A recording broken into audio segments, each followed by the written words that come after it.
Yolo mga guys, what's up? Isang kanta na ibahagi natin na kung tawagin ay Loksang Gunita. At bago ko umpisan ang pagkanta o pag-awit mga guys, ay pahirit muna ng isang pabor. Pakipalo sa aking mumunting Facebook profile Francis Ocambaya at sa aking Facebook page Dragon Channel Vlog. At sa aking mumunting YouTube channel mga guys, ang Dragon Channel Vlog, paki-subscribe, paki-hit nyo ang all mga guys, ang notification button para update kayo sa lahat mga videos na ating i-upload. Sa lahat ng subscriber ng Francis Ocambaya o sa lahat ng followers at sa aking Facebook page at sa lahat ng subscriber ng Dragon Channel Vlog sa YouTube channel at sa aking Facebook profile Francis Ocambaya mga guys, maraming salamat po sa inyong lahat, sa lahat ng pagsubaybay. God bless sa inyong lahat mga guys. At ngayon mga guys, kantahin natin ang Loksang Gunita. Ito ay isa pa rin patungkol sa spiritual na mga guys, meaningful kumbaga. Gabing madilim at tahimik, loksang gunita o kaypay,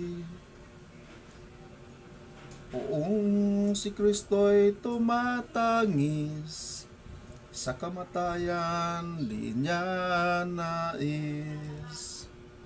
Ilang sandali na nga lamang, mahal nating Isus pinagtaksilan, matalik pa namang kaibigan, alagad niyang isang banal. Ngunit di marapat na hatulan, bagko siya'y kaawan, pagkat ang kanyang ginampanan, masakit man di niya alam. Simula pa ito'y naitakda na, kalooban ng Diyos nating Ama. Mapait man walang magagawa, kaligtasan ng mundo ang ibig niya. Kaya taong makasalanan, pagsisihan man ng lubusan, kasalanan mo'y pinagbayaran ng buhay at dagong banal.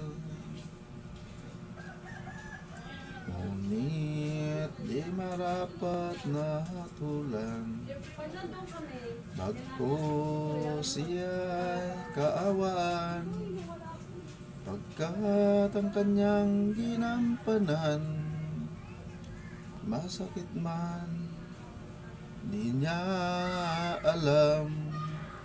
Simula pa ito'y naitakda na, kalooban ng Diyos nating Ama.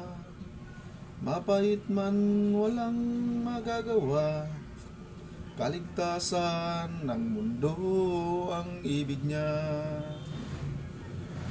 Kaya tao makasalanan, pagsisihan man ng lubusan, kasalanan mo'y pinagbayaran ng buhay at dugong mahal. Yan mga guys, ang isa na namang kantang ating inihandog. Yan, patungkol pa rin sa ating mga kalagayan sa buhay bilang mananampalataya sa ating Diyos sa mga makapangyarihan, doon sa ginanap ng ating dakilang Panginoon sa Kristo tagapagligtas mga guys. Maraming hindi naniniwala na si Jesus ay Diyos, at maraming maraming doubt sa mga sarili mga guys. Hindi rin natin sila masisisi, pero isa lang ang dapat nating ingatan. Ingatan natin kung ano yung mabuti. Yan mga guys. Kung ano yung hindi makakasama sa atin, kung ano yung hindi makakasama sa ating kapwa, yung hindi makakasira mga guys, doon tayo pupuos. Kasi sa panahon natin ngayon, sa dami ng naglipa ng mga sikta ng pananampalataya o relihiyon, hindi na mapinpoint ng isang nilalang kung sino ang tamang taga gumanap, pero sa banal na kasulatan nakalagay mga guys na hindi lahat ng nagbabahagi o hindi lahat ng gumaganap sa kalooban ng Diyos Ama, o hindi lahat ng nagsasabing sila'y sa Diyos o sila'y tunay na sa Diyos ay sa Diyos nga. Bagkos masdan nyo ang kanilang ginagawa mga guys. Kung ang kanilang ginagawa ay lihis doon sa kalooban ng Diyos Ama o wala doon sa ginawa ng ating dakilang Panginoon Kristo nung siya gumanap sa lupa bilang isang halimbawa o kauli-ulihang halimbawa, mag-isip tayo mga guys. Yan na mga guys kahit saan kasi mga guys, kahit saan sulok tayo, pwede tayong magpag-unayan sa ating Diyos Ama. Pwede tayong magpag-usap sa Kanya. Pwede nating ihingi ng tawad sa ating Diyos Ama ang ating mga kasalanan ng lihim, at didinggin niya ito ng lihim mga guys. Hindi natin kailangan sabihin sa isang kapwa nating nasalaman para lang tayo patawarin ng ating Diyos Ama. Hindi. Kailangan sa Kanya tayo mismo makipag-usap.